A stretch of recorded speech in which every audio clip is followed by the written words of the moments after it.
We're back. Let me get my Spotify up and let's see if we can play. Okay, so that's playing. Is it playing through? Oh no, I need to open voice meter. Banana.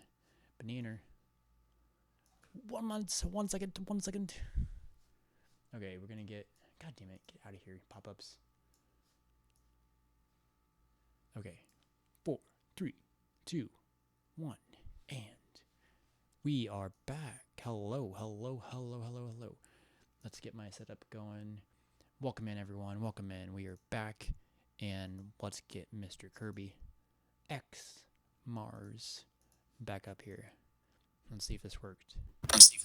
Hello, hello. I can hear you.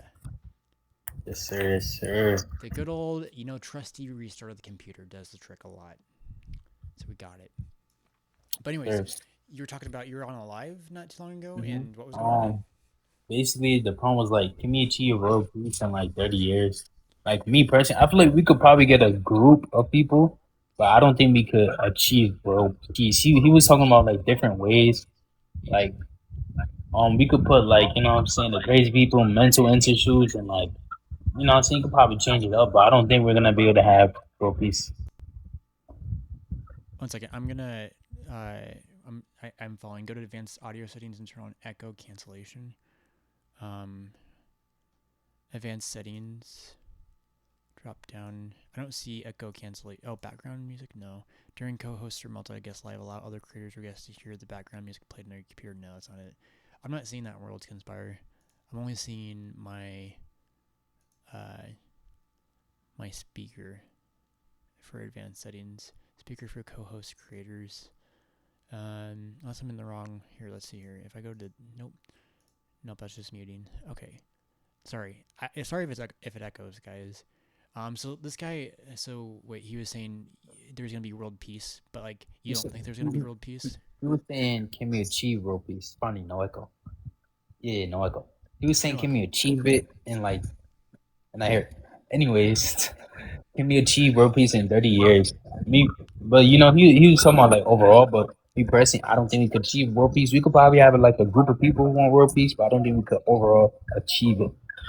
Yeah, like what was his reasons? Like what was his steps to get to that place? He was saying like, obviously we're gonna have to put like the crazy people into like the institutions and probably Whoa. upgrade and yeah, probably upgrade the institutions to actually help them. Okay, Probably that gonna makes have to sense. like we're probably gonna have to change like the court systems and the systems overall. But I don't see how we're gonna do that if I we're would not gonna be the ones say. in power. Hmm? Oh, go ahead. Sorry, I didn't mean to interrupt. Oh no, you could go ahead. You could go. I would say who? How do we define who's crazy? Shit, I don't know. I guess like I'm a little crazy, I guess something like like mentally hmm. unwell. That's But even then, no like putting no. them in mental, like we already put him in mental hospitals, and I would even go say that that's not even like doing the best thing for them. Um, and I got radical ideas about it, but with my experience, the doctors aren't very understanding. Yeah. But yeah, overall, I don't think we could achieve world peace. You could probably get a group of people though. A There lot. has to be it has to be a movement of some sort, right? Of people rallying up behind an idea. I have some ideas for it. Will it happen in 30 years? I don't know. It'd be great. But like we start small, right?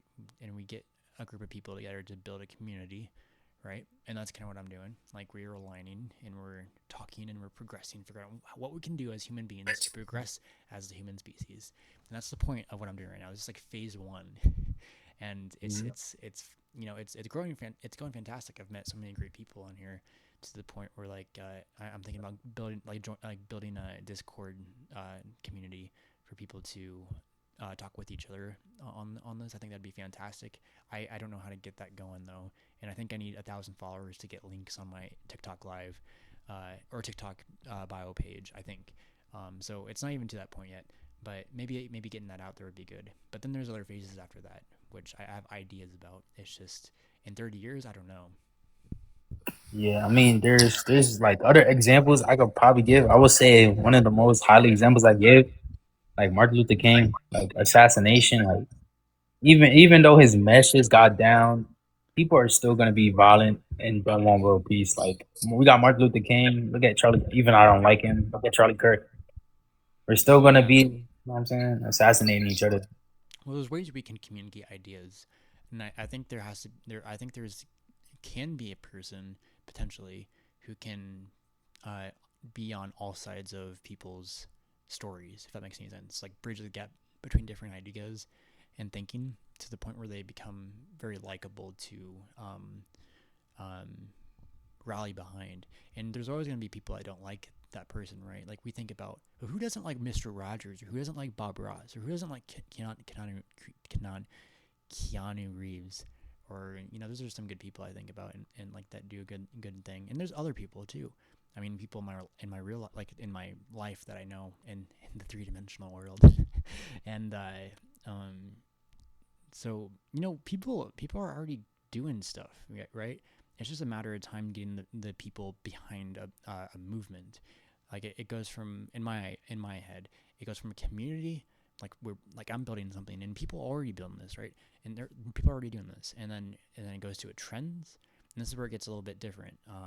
To where we get the group of that community to do trends to get stuff flown in the right direction for more people to witness, and people do it in their own ways. So the idea gets rallied behind, and it keeps people keep building up upon that, and then it's the movement, and from there, we can really make some change happen. And this stuff like this has already happened before, but in my head, I have a different way to go about it, and I don't know if I want to share that right now because I think like in my head I have this plan, but it can be tweaked, and I think hearing other people's input is important and critical to progress as the human species. Sure, sure. Yeah, but there's always gonna be that one person. Like there's that one person, the show, the movie, anime, who always gonna be that villain to stop the hero. Well, it's like imagine okay, so we storytelling is important. It's critical to like who we are to like progress, right? Like we've been able to even being conscious of who we are. I think we've been telling stories since the dawn of time, and it's about making it in an interactive story where um it's like play pretend. It's like performance theater in a sense, but we all have this story that is universal. It's very simple, but we can make it up as we go along together if we have a basic structure of what that story is, if that makes any sense. For sure, for sure. But there's always gonna be backlash coming from Kirby. I mean, even if we did that, there's probably still gonna be people who want world peace but are gonna enforce it in a different way than how we think, because they still want to generalize, you know what I'm saying, idea of world peace, but they're gonna enforce it. Like some people might, you know what I'm saying, how back in the day some people wanna like analyze someone just to get them to follow their idea. They still want world peace, but they're gonna enforce it in a different way. So Maybe, perhaps. I see it in my head. It's either they hop on board or they die out. Natural selection. It's one for idea sure. is gonna carry them all. Like we can get competing ideas, which is fine. I think if we have competing ideas, we should definitely lean in with curiosity, open mindedness, and understanding, so we can pick out all the good pieces and pick one idea that fits them all. And this isn't going to be like just like universal. Like people are going to have their different like understandings of God, for instance, or if they're atheistic, they can have their different understandings of the story. Um, and I think that's fine as long as the basic premise is there. Like they can call their gods, like if they have a god, it can be whatever god they want, or it could be goddesses. Like, hey goddesses, how you going? How's it going up there, guys? Anyway, like it'd be infinite amount of goddesses, whatever it has to be, right? Mhm. Like people can subjectively um, understand their own higher thing, whatever that might be, while still playing along with everyone else, right? There's gonna be it's just like play pretend. It's like adults maturely playing with each other. That sounds weird. Whoa, That that's sounds out of weird. That context. sounds weird to say out loud. Um, but this is my idea of it, and I think it's possible, and it's nowhere near happen. Like we have to be patient for this to happen, right? And I'd be open to hear other people's like way of solving this issue of unnecessary suffering. I feel like there's probably no way to end unnecessary suffering because even if in like sometimes like not all suffering is from humans. Like for example, cancer. For Well, example, that's not unnecessary. what you mean, Brady? Like cancer's like, well, like we can't control it. Like we can't control it within ourselves. Like maybe we can find a cure for it, Exactly. but it's not. I would say it's. Wouldn't that be I would say it's unnecessary? suffering, but not unnecessary suffering. It's still. I, like it Huh? still like sucks, but like when I say unnecessary suffering, I mean stuff we can control. Oh, okay, My bad. okay. It Me is. personally, Yeah, it does mhm, seem yeah, unnecessary in a way, but like just how our mhm, biology is, like it's suffering. It's like a tsunami, or like earthquake. Like we can't control mhm. those things, right? Okay, okay. I see what you're saying. Yeah, for sure, for sure, for sure. Yeah. Yet, if we have a cure for cancer and people are just waiting to Oh like, heck no. if I people don't are wanna. holding off on that and just collecting money Yeah, they're because gonna like probably it's load it off. right. So I don't like it's stuff that we can control, and maybe potentially in the future we can, but Mhm. that's what I mean by that. Because me personally, even if you know what I'm saying the cancer vaccine is gonna be good, obviously it's gonna cure cancer. It's obviously gonna cost money. Some homeless people is gonna have cancer and they're gonna not be able to afford it. So it's probably gonna be expensive too. It's probably gonna be very expensive. So The like cure not for cancer, everybody's gonna be able to. Hmm? the cure for cancer, you mean? Yeah, it's probably Yeah, gonna be very expensive. I don't know. It depends like what they do with it, right? Or like Mhm. what how I don't know. I really don't know how that works, to be honest. I mean, well, unless it's something where like we, well, because I was thinking the COVID vaccine was free, but that was more necessary to like control it spreading, right? And Mhm. cancer isn't like, you don't spread it. It's like not a lot of people are like gonna suffer from it if you like spread it. So yeah, Because cancer comes from like I think it mutates. I forgot how it works, but it's just like how should I say? It's like what I say is natural that it happens. Could I say that? natural. I Yeah, think I think you're right. since it's so natural versus like COVID, which actually was like it had like a lot of death counts like in that year, and it kept on going and going and going. I don't know if it had like many death counts than cancer. Did it? Let's Than search that on cancer. that. I don't know what the total for COVID versus cancer is, but you'd think if it's something like cancer, they'd make it accessible for people, right? Like it's ridiculous how well, for one, how expensive everything is, but for healthcare how expensive that is too. Especially if you don't have insurance and it's not tied to, like, it's weird, it's tied to your job, right? Unless you had like Medicaid or Medicare or whatever to help you with that, right? But now there is one, last, no, it was 2 years ago. I had to get marketplace insurance, and I got health insurance through them, and I come to find out that it didn't cover mental health, so I couldn't get my psychologist visit covered. And I'm like, this is a fucking scam. This is so stupid. It's like I just assumed that it covered that, right? But Hmm. going like, yeah, it's just so expensive. So like I would hope, if we find something so great to cure cancer, they'd make it accessible for people that need it. And but chemotherapy, like how expensive is chemotherapy, and all that stuff, right? So I don't know. Hold on. You know, yeah, search it up right now. Holy golly! Some people's not gonna be avoided. 10K and wait over 200K dollars. It says chemotherapy is exceptionally expensive with a full course of treatment, routinely costing between You're 10K kind of and you're over. kind of muffled. Sorry, I can barely hear you. It says that There you go. chemo, it says chemotherapy is especially expensive with a course of treatment roughly costing between 10K over 200K if a patient does not have health insurance.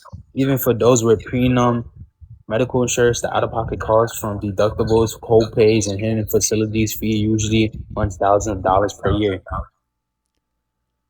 That's fucking crazy.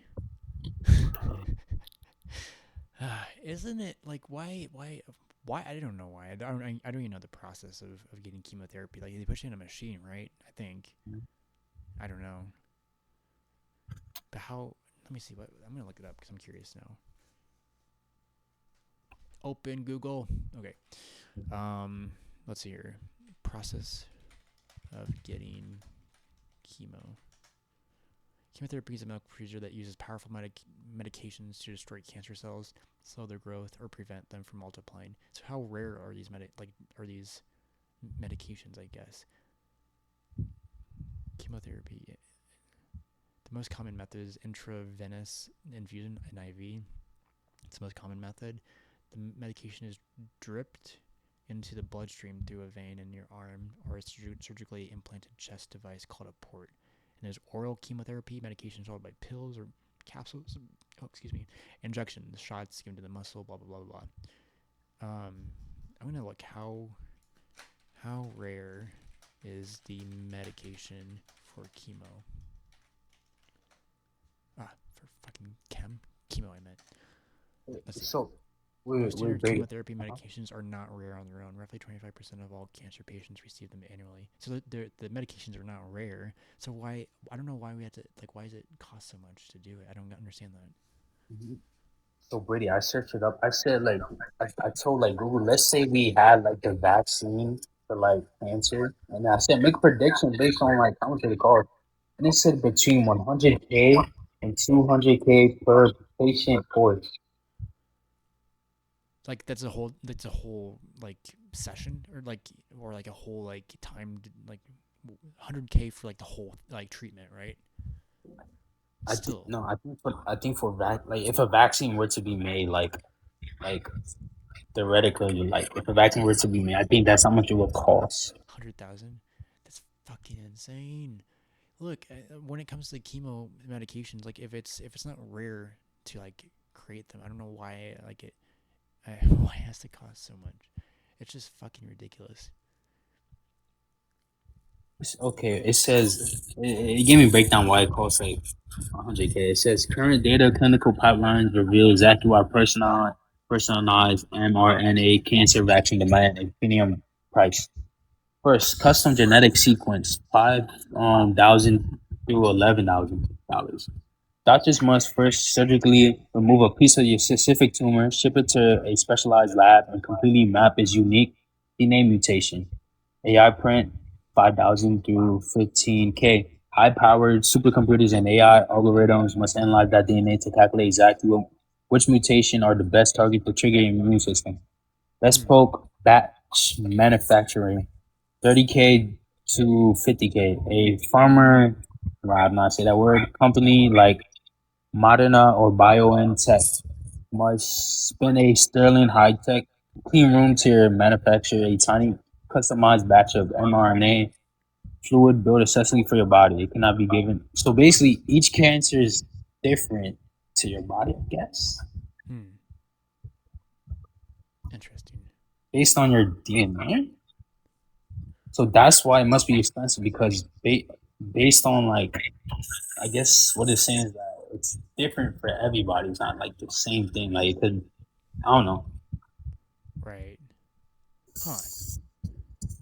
Still, still, I don't know. I don't know why it has to be so much money. I'm. It's so weird.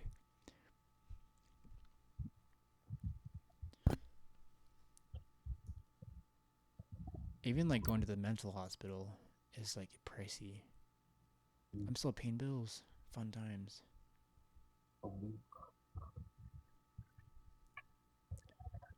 But good thing I had insurance too, because insurance is Oh, okay. It's saying that they cannot produce like a singular vaccine since every cancer is different. it's like different Because types of cancer. Yeah. like yeah, different type of cancer and like the unique genetic blueprint, scientists cannot mass produce a single cancer vaccine in a giant factory and ship it to pharmacy like they do with the flu shots. Instead, a cancer vaccine has to be custom made from scratch for one single person at a time. Oh. Oh. That's not like a Okay. lot. But wait, so that is if there is a cure. It's like if there's a cure for cancer, it has to be um curated. I guess is a better word for each person.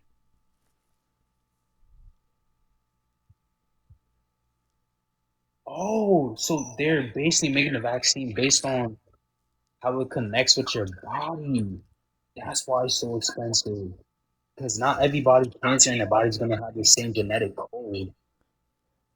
Is this like the medication for chemo or like a cure for Like a cancer? cure, a vaccine. Oh, okay. So this like speculate like it was like they have to do this. They know this for sure. They just don't know exactly how to make it yet. Is that right? Yeah. Okay. Huh. The more you Damn, know. so it's gonna be expensive. Oh, Yeah, I can see that being tricky then if it's tailored to each person. So, but I hope people in the future don't have to pay that much for medical bills in general. yeah, that would be amazing. First step. Dude, I'm I'm feeling exhausted all of a sudden. Just all of a sudden it just like hit me. I'm like, fuck. How you feeling right now? I'm feeling. I mean, I slept. Every time I sleep on my belly, and like my back hurts, and that's like the most comfortable position for me to sleep in. And now Yeah. my hurts. Your back hurts, yeah. I think I got too much sleep last night. I've been going into work a little bit later than in the day. They got me scheduled a little bit later, and I get to sleep till like 9:30. And I think I went to bed at like 10, and I get out of bed till that was like 11 hours of laying in bed. So I think I need to tomorrow. Yeah, what I'm gonna do I think is wake up early and work on a freelance project. I think that'd be a good idea just to get out of bed. Maybe go get a cup of coffee. Maybe we'll see. The only time I drink coffee is when I'm sick. I do not like coffee at all. That's okay. Do you take it when you're sick? Do you take it with like cream and sugar and stuff? Because usually, because as a little kid, every time I'm sick, my dad used to make coffee and I drink it, and I felt better for some reason. Even it works like way better than tea for some reason. What's it help with? It helps like if I have like the flu or like the sniffles or a cold. Oh yeah, maybe like just a warm drink. I think maybe like. Do you like tea? Yeah, I mean, as of right now, not really because every time I drink tea, it hurts my stomach and I have the sensation to like go up. Right. There's like a me and my friend went camping in Colorado back in college, and he got I don't know the brand like Talo, but juniper mint with honey. Oh my god, fucking amazing, freaking amazing. They're so good. I got it one more time after that, but I don't really drink tea that often, but it always reminds me of that time going camping, which is nice. So I keep it as a rare thing I get sometimes. Um, it's interesting what like tastes or like smells do. Like certain smells sometimes like they can invoke a memory. It's interesting.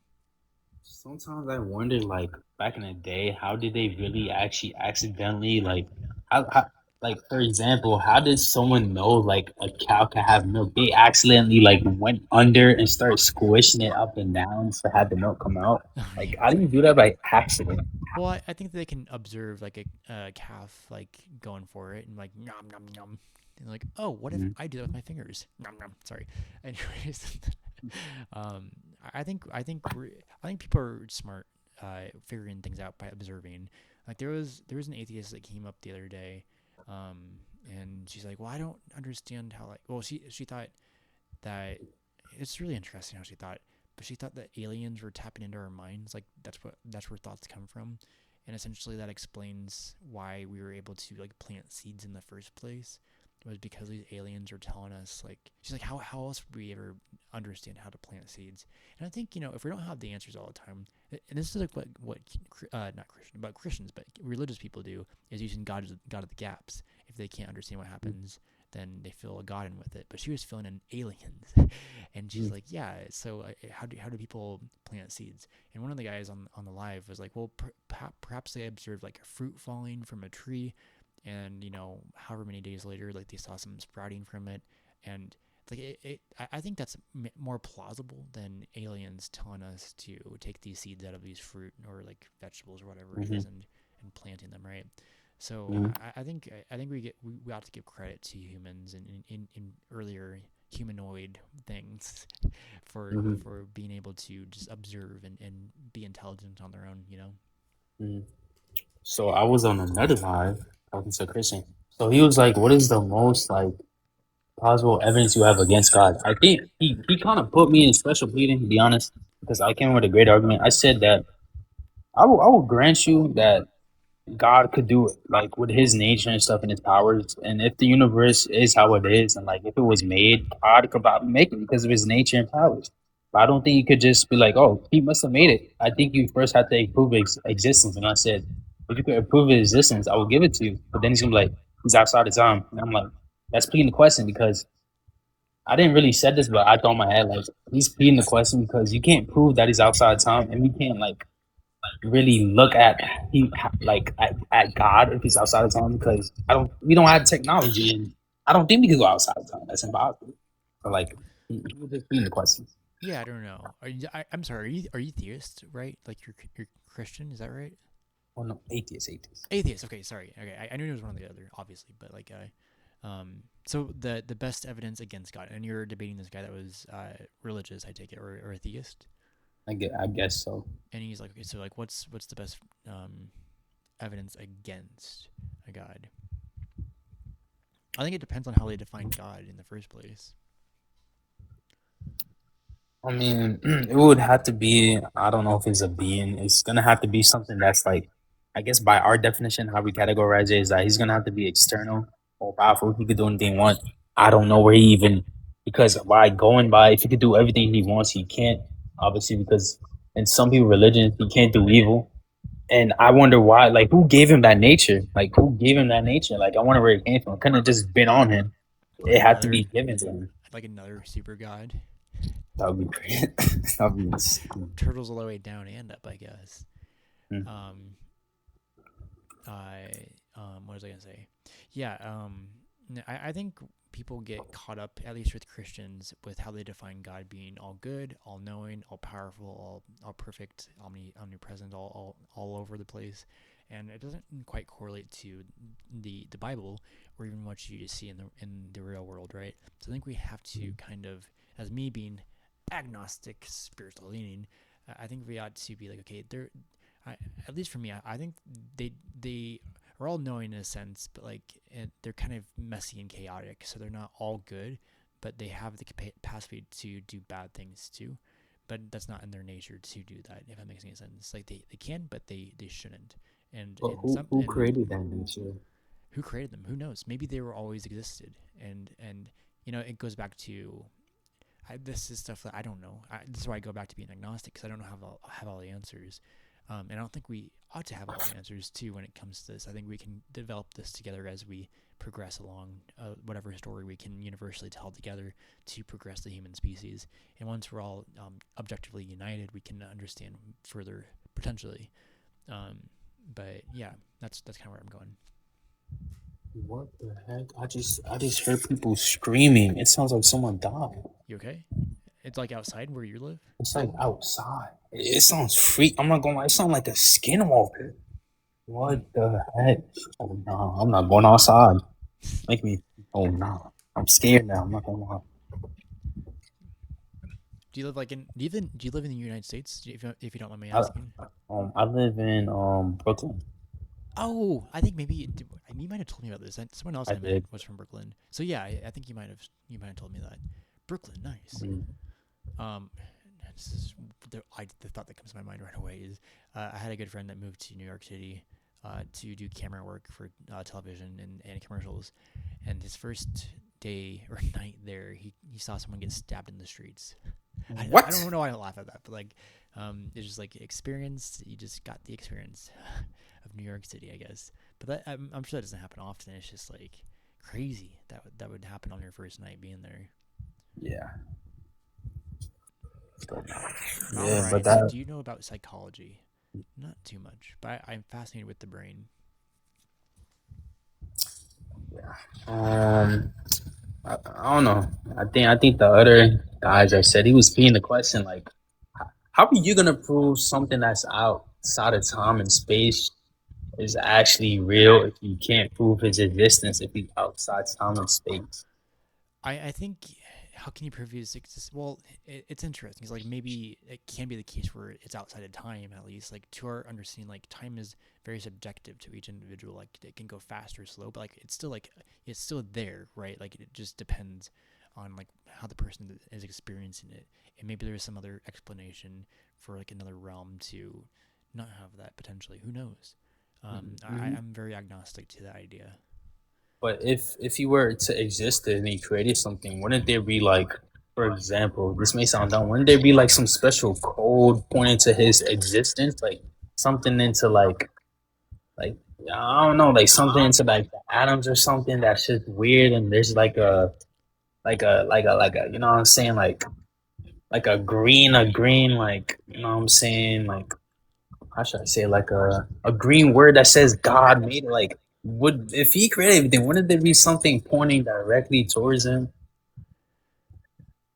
Like maybe potentially like if he created something when it something point directly towards him, and maybe it's up to us to figure out what that is as humans, right? Like and this is why I kind of resonate with that girl's idea about having aliens tell us what's like the thoughts going in our heads. 'Cause, like where do thoughts even come from in the first place? Where do original ideas come from in the first place? And I don't think there's such thing as a good or bad thought. They just are. It's what we do with those thoughts that define who we are as people. But like I imagine like somewhere up there, and this is why I think it's good to vulnerably speak with each other and just like get it all out and be like, how am I feeling, or how am I thinking, how am I behaving, and then reflect and be introspective, but then also take that out and be aligned, and talk about stuff, and figure out what we're doing on this earth together, right? Because I think the more we talk about things and question and get to a different destination, there's like an infinite amount of ideas floating around where we can find what that original one what is, and we can pull it and yank it down and get to the next thread and the next thread, and what's at the very tip of that, who knows. Yes, that's what I like about you, Brady. Yes, sir. Sorry, Mal rides, you're out of the app so we can't hear you. Mal. Hello, welcome in. How's it going? It's going good. How old are you? I am 20 years old. Fantastic. I am 28. So yeah, we're just talking about God and ideas, where original ideas come from. But I saw that you are interested in psychology. Um, yeah. So I don't know if you want to speak or like add anything to the Yeah, conversation. I just based on your prompt, what has been on your mind lately? I have been for like probably the past 2 months just solely been focused on perception Hmm. because it's the craziest thing ever. In what Like ways? there's no like there's countless examples there's no way to prove that we all see the same color and stuff like that. And then Right. I like that idea. yeah, and the fact that like who we are is our brain. So like our brain is telling us what reality is, and it's getting these signals from our nerves and stuff, and our brain is interpreting them. So we never really experience the outside world. We only experience signals, and that's something that's just been really cool to dive into and study. We just experience signals. Can you like so our reality, we know what that is to our like I feel like we hallucinate reality in a sense, because like our senses like pick up on the data, and then we're just putting those together about what it might be, and we're able to communicate it to understand it together. But like, what do you mean by signals? So your senses, like your five senses, your eyes, for example, you actually see everything as upside down, but your brain flips it. Yes.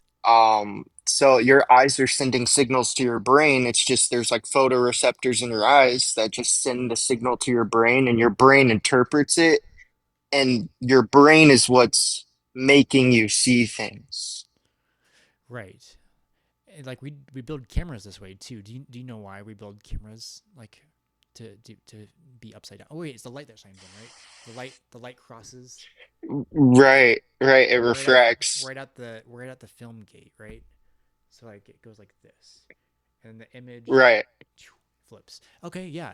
So I knew that answer. I go to film school. I knew that. I just like forgot, and then I had to bring it back up. So Yeah, it's just really cool because to think about it, because it's like your brain is interpreting all these signals. There's no way to really know if what you're seeing, feeling, smelling, hearing is reality, because your brain is what's interpreting those signals. So if there's any one little thing wrong in your brain, there's nothing, like you could really be an 87-year-old man on hospice dreaming right now. Like there's no way to physically like prove that we are real how we perceive it. right. Can I ask a question? Yeah, go ahead. So, so are you basically saying that everybody could like, for example, like I could taste chocolate, it might taste chocolate, and chocolate to someone else could taste like strawberry. Yes, and And actually it's the that's the same same. example with interpreting color, and there's a reason for this. It's because the words that we use to communicate are what we're taught as a kid. So if I raised a kid, right, and I pointed to the color yellow and I told him this was purple his whole life, he's going to call it purple. He's still seeing it as whatever he's seeing it as, but he's going to call it what I taught him to call it.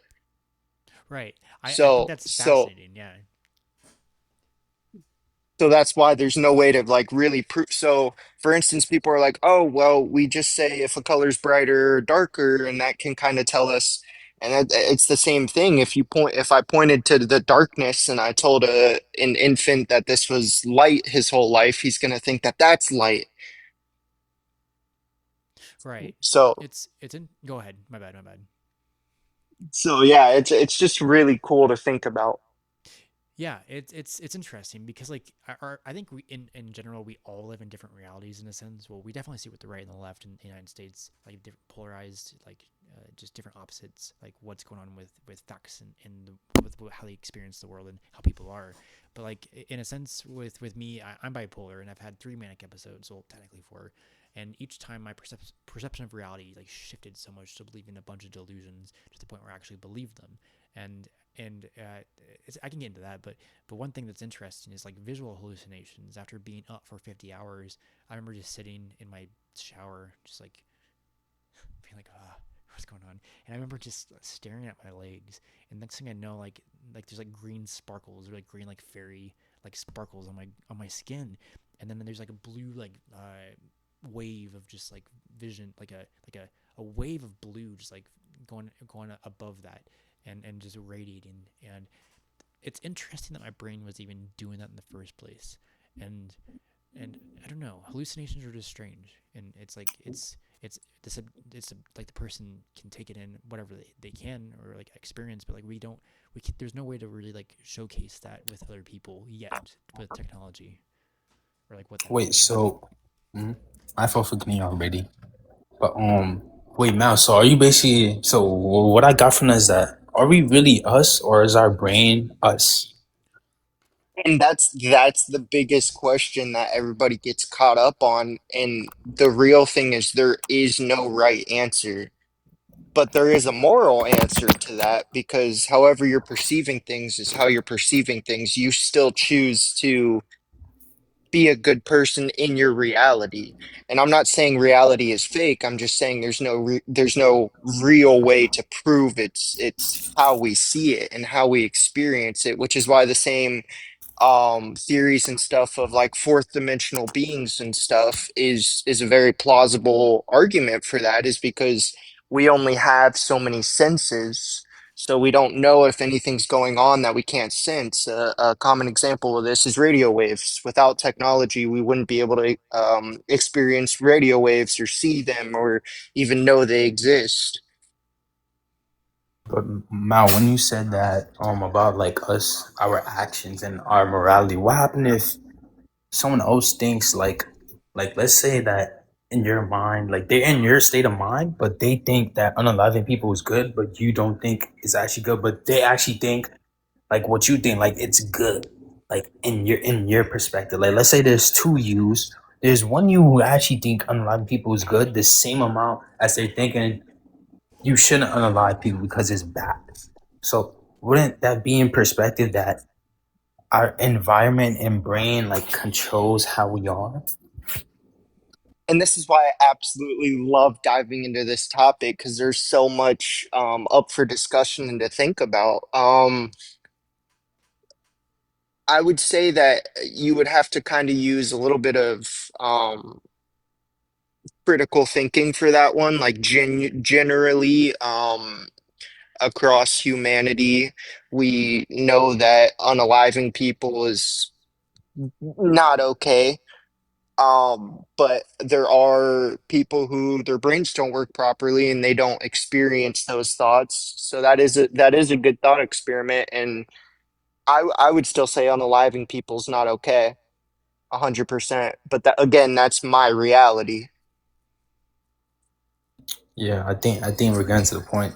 They have their own reality versus ours, but their reality could be the same thing as ours, but in a different way of how, like maybe like as I said, like there's two versions of you. One think that it's okay to unalive, but you think that it's not okay to unalive, almost to the point where they think the same thing as you, but not the same thing at the same time. Yeah, and then it starts sounding like quantum physics where it's like you can know a whole lot about a subject and still absolutely know nothing because it's like there is no right and wrong answers, which is why I love psychology so much because it's all about thought experiments and questions just like the one you brought up. Like there is there is a beauty in researching this topic. And my question, you know what I'm saying? I don't know if you guys are religious. If we're going on this topic, and let's say, for example, if God was real, if he's going to put everybody in hell, knowing that some people realities are affected by like their brains for eternity, wouldn't that kind of make him evil in some sort of way because he kind of made us this way? I guess not really, but if he didn't like made our brains a certain way where, you know what I'm saying, wouldn't that kind of be his fault because of how our brains, you know what I'm saying, react to certain things and how he like, you know what I'm saying? Well, yeah, it depends like what how you define your God again and who you're talking to. But for me, like I have a different idea of what God is when it comes down to what was it again? Like being evil and like having suffering in the world. Is that kind of where you're going at? I guess so, yeah.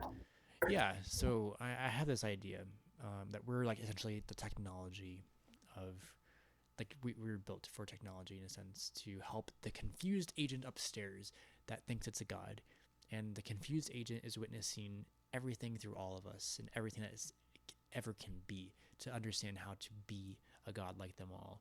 And in that so I envision like a kind of harmony in the beginning of it all before any of this happened, and we all collectively decided to fragment out, knowing we're going to come back and be together in this. And I kind of resonate with that idea, and I think it's it makes more sense than the fall, the story of the fall with Christianity to me. But like the fragmenting out, like we knew there was going to be like chaos and unstructure and suffering, but with that we learn and experience what it means to be this way, so we can come back again. If it makes any sense, that's how I For see it. sure, for sure, for sure, for sure. I don't know if Yeah, you wanted but to answer that, Mel. With I want are to you make sure I understood his question. right? Could you restate it for me? mhm. So I mean, I guess I'm going towards like any religious text that has you going to, I guess, like in a hellfire for eternity just for you not believing God. Now, wouldn't it not be that God's fault since He created everything? He created our minds, how it would work. You know what I'm saying? If He were to send some people to hell, wouldn't He be evil because of how our brain shapes, like as you said, our taste? We're not all gonna see. We're not all gonna like chocolate. Some people might want strawberry. Some people might not like water. Some people might like lemonade. Wouldn't that kind of be that God for coming from like whatever religious text? You know what I'm saying? That's it. I 100% get what you're saying. I was raised in a Christian household my whole life. I'm not a super religious person. Like, I don't really go to church much. I do believe there's God. I do believe in the Christian God, especially. And that's actually a question that gets brought up even when we're not talking about psychology is, well, if God made humans and humans sin and hurt each other, doesn't that make him evil? And I think the whole basis of creating a human or creating life, um, at least from the Christian perspective, is to have some sort of free will. So there's a difference between knowing and giving them the ability to make choices. So, for instance, if you have a kid and you know that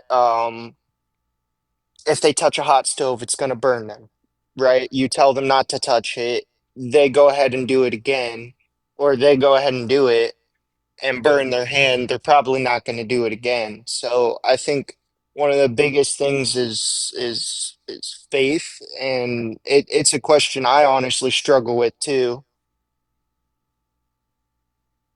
hmm I see where you're coming from. But I mean, from my perspective, from I guess the Adam and Eve story, me personally, when I look at that, it's like saying if you brought it, let's say we're in like 70-22, we're not able to create humans from our semen. I don't think we don't need, you know what I'm saying, woman, anyone, someone that might do it or not. Let's say we're not able to do that. That's like saying if you put two, like, let's say 20-year-olds, no, 25-year-olds with a fully developed brain, you put them in the world, are they gonna know exactly the morality of the world, like not to like do good and evil? Are they gonna be like, oh, like like jaywalking? Like let's say they just ran across the street even though cars are coming and the sign says stop. Like, that doesn't really, you know what I'm saying, make any sense to me if you're gonna limit their knowledge.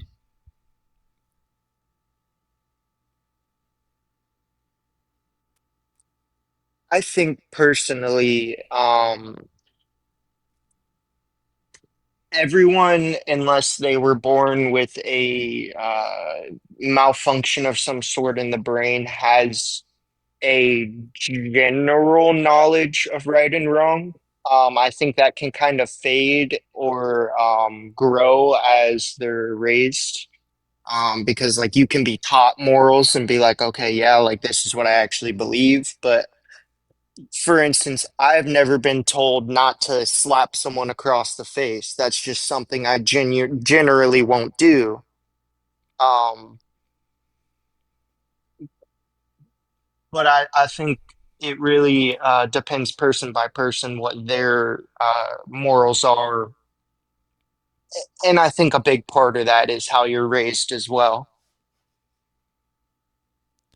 Yeah, I think we're all like a product of our luck in biology and our luck in our environment, and however that shaped with us with our childhood shaped us into who we are as an adults, right? Um, so I think when it comes to good and bad, I think we can model that out and guide people to like get to a better way of living together.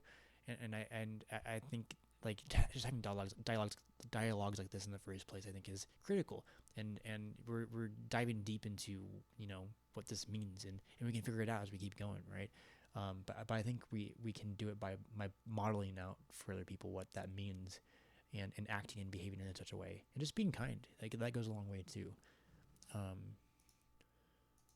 I'll get Jason up because he's asking. We'll get more people up here if you're still around, Jason. All right. Hello, hello. Hello. How's it going? How's everyone doing? I'm doing great. How you doing, man? Oh, Doing perfect. good. Doing good. I don't know which one. I thought two people were talking, but yeah. So yeah, what's been on your mind? Dude, what hasn't been on my mind? How do I explain this? Well, it's a two-parter here. So what's on my mind is also the reason I joined is just so happened when I was joining, I heard y'all talking about God or the idea of God, if not, however you want to put it. And that's what's always on my mind is God. So that's why you join. You know what I mean? It's like a two for one. Are you religious, or Yes. what do Yeah. you Yeah. what do you classify Christian. yourself as? Christian? Okay. What Christian. what kind of Christian? Uh, non-denominational, I Okay. suppose. Like, or to be more specific, what I have always told people when they're like, "Oh, what denomination?" I'm like, "I am a follower of Christ." Yeah. No, I get that. I get that. Like I'm agnostic. I don't but Oh, I lean okay. spiritually. But I don't subscribe to Christianity because mostly of the Old Testament and how they define their God. But also Mhm. but I believe the idea of Jesus is true, and I think that's something we should carry on forward, right? It's very important to me. Like, because you can even like look at Jesus from like a non-religious perspective. Like take God out of the picture, take, if you will, magic out of the picture. There's no faults with him. You can't find one. You know what I mean? He literally was a perfect man. And you can even find, I mean, literature outside of the Bible. The Romans even wrote about Jesus at being uh, what was the words I'm looking for? An unusual man, if it be lawful to call him a man, right? Like, you know what I mean?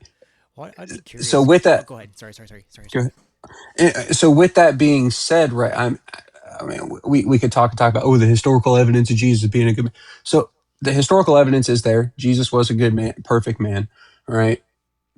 So we can't prove he's ever lied. We can't. So if we can't prove he's never lied, well, it seems like he was probably telling the truth. And if you look at what he was teaching, right, it was completely opposite of what any other teacher will teach you, any other one, right? Which the big one was, love your enemies. Right. You don't see that anywhere else. Like you know what I mean? I think that's what true love really is, Yeah. which is, Yeah. you know what I mean? It's Well, not to interrupt you. sorry. It's I'm just kind of all over the place. You're good. you're good. I ramble a lot, No, but no. where I'm getting at is it is unconditional love.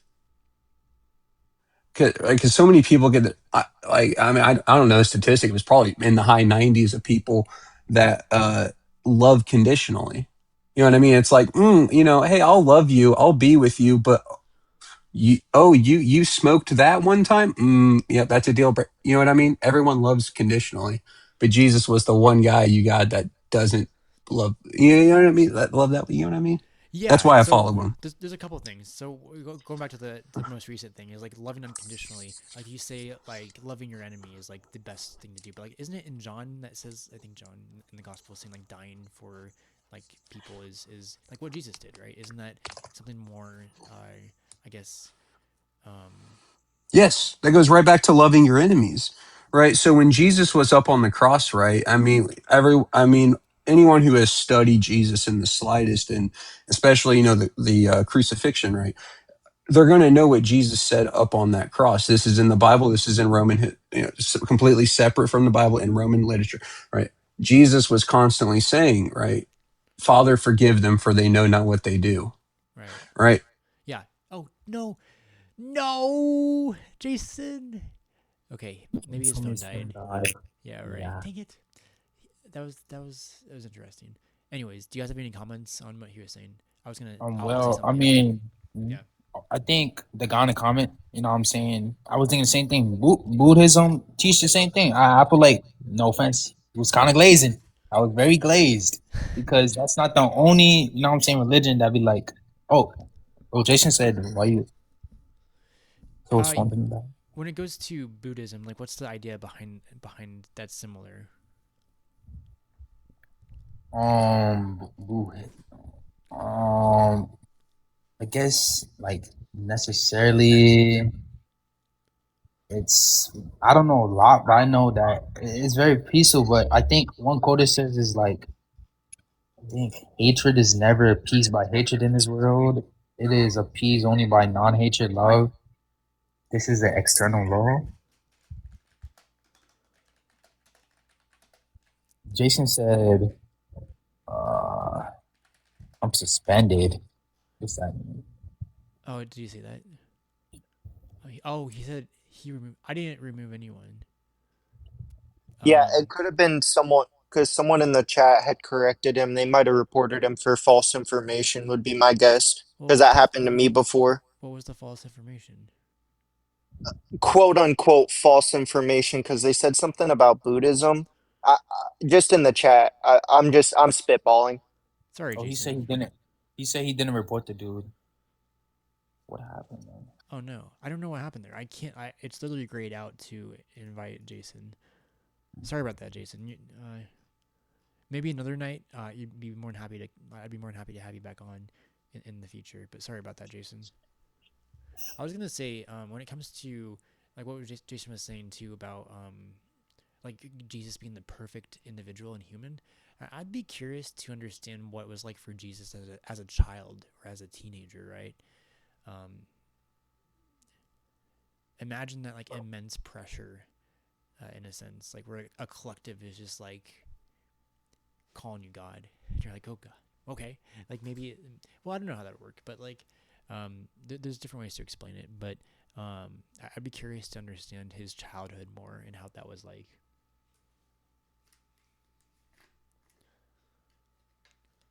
Oh, for sure, for sure. But Jason was kind of saying that he was the only one that put out there like love your enemies.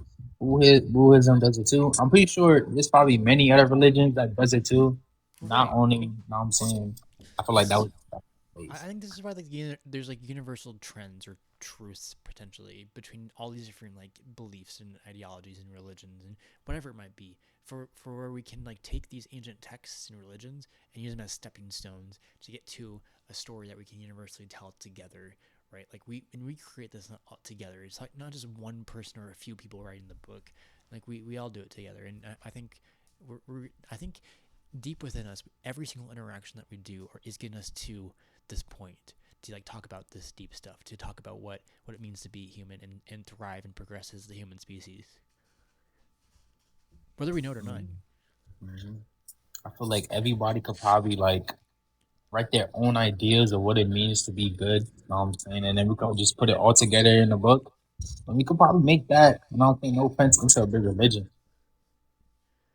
Yeah, well, yeah, well, I think the yeah. only, sorry, go ahead. No, no, no. You can go ahead. I think the only issue with that is it would have to be a controlled group of people because if you just got regular people, however they were raised, is usually what they're going to write down as their morals. Like for instance, like if you were raised Christian, you're going to have those Christian religion, and that's what you're going to write down. So I think it. I think for that to actually be a thing, it would have to be somehow controlled, or like one of each party, or something like that. Yeah, well, I think, yeah, um, it, to be controlled. I view it in a way where like it becomes some sort of like story that we tell each other, but like it's an interactive story where we practice it in real time as we speak and act and behave, and feel. So, what was I gonna say to this, Brady? Um, that's where I'm gonna end it right now. But I had other thoughts, but I don't remember what they were because I already went over some of it with Kirby. Um, I think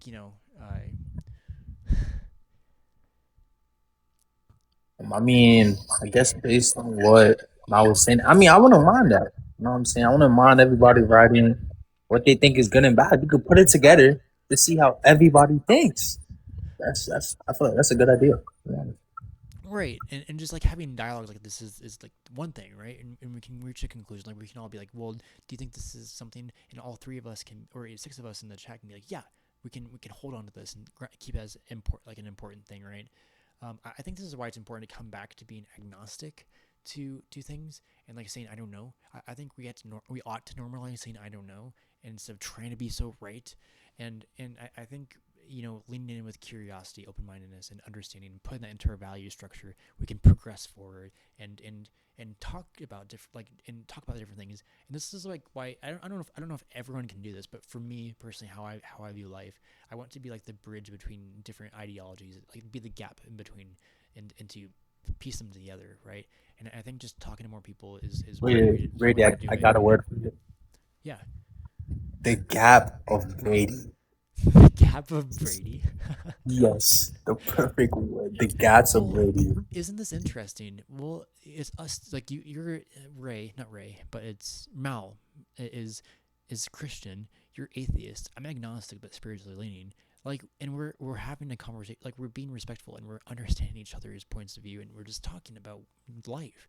And last week I had four people up, including like plus me too, and they were from different kinds of backgrounds too. With it, like there's an atheistic Satanist, which sounds worse. It sounds bad, but it's not a bad thing at all. It's like, to my understanding, like a rebellion in a sense, but like also treating nature and humans good.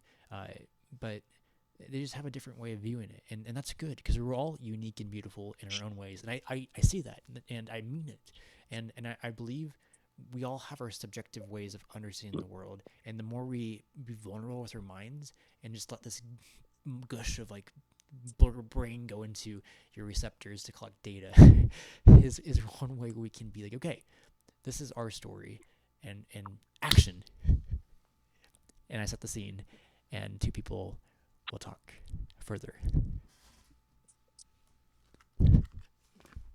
I think one thing that's really cool about the people on the board right now is y'all seem to share a very similar mindset to me where I want to be in a if anything I want to be in a constant state of learning, talking to Yes. people, seeing their viewpoints, seeing their religion, seeing their beliefs is just so cool to me. And that's one of the reasons I want to go into psychology too, is because like that's a lot of what you have to do is exposure and actually learning and not just taking the first thing you hear and being like, I believe that. It's like, no, I want to take pieces from everything and learn what it really means to be humane, like what it means to be a good person, what it means to, live life in a way that you can be proud of when you're 84. Right. Yes, and I see it in you too, because you're curious and you ask good questions and are thinking about things in such a way that's important. So I think psychology would be a good fit for you. Do you know what you'd like to do with being a psychologist or psychologist, being going into psychology?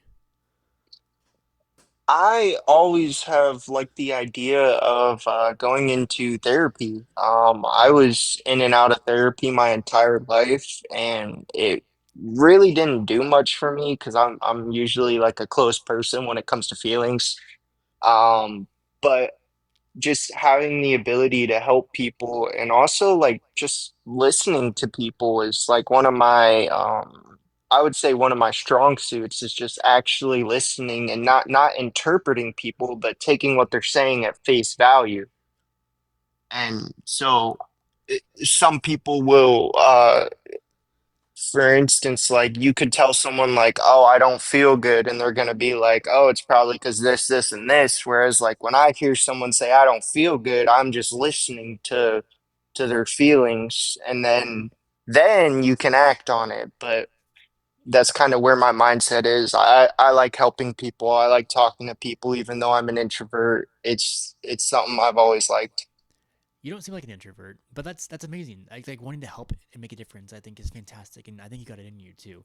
But it's interesting because like I think people just want to be seen and heard, and like holding space for people is critical. So it's like letting people like externalize their thoughts out, like sometimes can like and guiding them and like asking the right questions to get to the point where like they figure it out on their own, like they figure out their problems. They just needed that assistance to like speak it out, and I think that's critical. It's just externalizing our thoughts and making it real, right? Yeah, and one of the huge things for me is while I've been so interested in perception and like some really hard thought experiments, something that's helped me is like I'll just put it into Chat GPT because basically what Chat GPT does is it'll give you not necessarily new information, but it'll give you new perspective, and that's just so cool. Is because it basically bounces your own thoughts at you, but just said in a different way. Or you can say a bunch of mumbled stuff, and it'll put the pieces together, and like that, like to me, just like the relief I got from being able to express myself when usually I can't. Like that even pushed me further into wanting to do like to be that person to someone. That's fantastic, man. That's awesome. Are you in college right now, or like are you thinking about going in the future? No, my plan is probably to go into the army for like 4 to 8 years, and then while Oh, I'm in the army, work on my college degree. So yeah. that it's paid for. I don't have debt, and I'm getting money and free living basically. So There you go, man. That's awesome. I hope that works out for you because I can see you excelling as being well going into that field of study, but also being a therapist too. I think you have a good vibe and that I it feels safe to be open with, and I've been open with a lot of people, but like I feel comfortable being open with you, just talking with both of you guys, and everyone that's watching, which is only two people or three people even. But I, um, yeah, that's awesome, man. I was gonna say something about psychology, but I totally just boops. What did I say there? I don't even know. Oh yeah, externalizing our thoughts. um, I think it's interesting too. Is like how we talk to ourselves is critical, and other people too, of course. But like how we talk to ourselves is so important. Like over a year ago, probably like back in like March, April, I would not believe like I would be doing this right now, going on TikTok live and talking with people. Like I had so much social anxiety. I thought I was boring. I was so negative on myself, and it was a couple of women in my life that helped me be who I am today, and they believed in me, and we believed in each other, and it just kind of grew from there. And one of the friends that one of my friends externalizes her thoughts, and she like talks to the birds and the trees, and just she makes everything her friends, and she speaks it out into existence, and that was the most adorable thing ever. And when I was homeless last year, I ended up walking around a lake and doing the same thing, but in my own way, right? But it helped me just like be more kind to myself, like how I talked, because like I was able to speak out my thoughts and be like, well, that's a negative thought, and let's like try to like reframe that and like think about it in a different way. So when you asked, do I know much about psychology? I don't know what like really what other people think about, and I think some of the stuff that I thought about has been thought about before, but I'm just fascinated with how my mind works and how other people's minds work and how we fit together as humans. yeah, absolutely. I definitely believe self-actualization is 100% true. One of the things that got me started on perception was actually a just a random thought I had when I just randomly thought of the placebo effect. I don't even remember why. This was 2, 3 months ago now. Um, but I randomly thought of it, and I'm like, that's so cool because there's nothing medically changing inside of you. Are you familiar with the placebo effect? Yeah, it's like something that like you think you're taking a medication, but you're not, and you feel better, right? Right. It's like a sugar pill. It's not, there's no medication inside of it. So that got me thinking. I was like, well, if your body can convince itself it's feeling better because you supposedly took medication, even though it was just a sugar pill, then our brains must be really powerful. Well, this is what's So interesting. Oh, go ahead. So go ahead. like that self-actualization thing is big. How you view yourself is huge because of the placebo effect. Because if you believe that you're a bad person, that you're this, that you're that, then your self-actualization, it's going to happen. You know it. You know it. You know it. I was literally gonna say, the power of belief is such a beautiful, dangerous, but wonderful thing, and I think we as a collective don't understand what the mind, the body, and I would even say the soul or the spirit is capable of as a collective, and yeah, Right, believing a is hundred believing percent. believing is really interesting. It gets to be interesting. Yeah. Uh, Even before like really thinking about psychology, or like even therapy. Well, I've wanted to be a therapist my whole life, but before diving into the psychology side of that, I like teaching people. I surf, I snowboard, I do like a bunch of like outside stuff like that. I love teaching people. It's one of my favorite things. because everybody says I'm a good teacher, and it's like that's great That's because they're awesome. like, oh, I'm uncoordinated, or oh, I'd never be able to do that, and I'm like, give me 3 days, I'll have you riding a wave. Don't worry. Yes, that's great. And so one of the first things I tell them is you got to be confident. I also ride bikes, evidently from my profile picture, but Oh I, yeah. I tell them one of the things you have to do is be confident. Don't be overconfident, but you have to be confident because for the bike example, if you're spending the whole time saying "don't fall, don't fall, don't fall," then you're going to inevitably fall. Right, right, Now don't be overconfident and be like, oh, I can do this and do that. I can max out this bike right now. Like, no, you're a beginner rider. Like, have some logic to it. right, But don't be getting in your head about don't crash, do this, turn signal now, turn off your turn. Like, just it's okay. right. That's interesting. You bring it into that kind of realm because like I would even go to the extreme saying we like with God in a sense we like abstract that idea and we can like come to understand what that is to a sense where we like reach a destination as an individual or together with people, right? So it's like a belief in this thing to like set us like to move us and progress us forward like is one thing, right? And having like I don't know, faith is one thing, right? But confidence in it, I'm trying to think like it depends how hard you believe. I don't know, maybe not. But I'm trying to spitball about what you said. But you have a coffee cup in your back now. Yeah, I'm texting one of my friends. No Um, problem. but but yeah, that whole that's why psychology to me is just so interesting. It's something I'm so passionate about. Like I could talk about it forever because it's one of those things where it's like, well, I actually genuinely have these questions, and I feel like my personality is like you 9 times out of 10, I'm very open-minded. Like I love having discussions. I love being educated on things I don't know. Like it's uh it's something I've always enjoyed doing, so Yeah, definitely, man. I think we should teach psychology and like or like not make it well maybe make it mandatory. I don't know. Maybe not. But like the thing I go back to a lot, and I know the answer, but I like to pose the question for people to answer to is how do we model out for people to become introspective and like reflective about who they are as people? I mean, because we all kind of do it to some extent, but like to a degree where we can um, not repeat something negative. I don't know. And obviously I'm still on my journey too, so I'm not like perfect with it either, because I still have ups and downs. But how do we get people to like really critically think and understand who they are as people and how they fit into the world, right?